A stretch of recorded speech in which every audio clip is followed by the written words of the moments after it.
তো দেখেন কি অবস্থা, রাস্তাঘাটের পাম্প পুরো ফাঁকা, কোনো গাড়ি আসতে পারে না, রাস্তা পুরো জ্যাম। ঈদের ছুটিতে মানুষ বাড়ি যাচ্ছে গণহারে। আপনাদের যদি একটু কাছে নিয়ে দেখায়,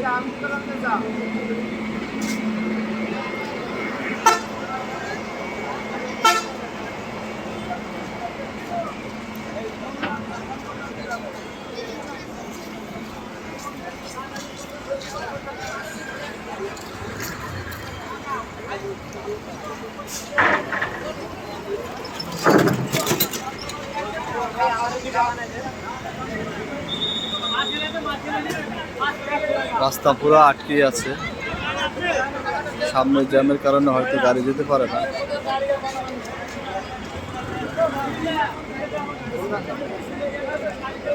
কত লোক বাড়ি যাচ্ছে বলে বোঝাতে পারবো না, প্রচুর লোক রাস্তায়।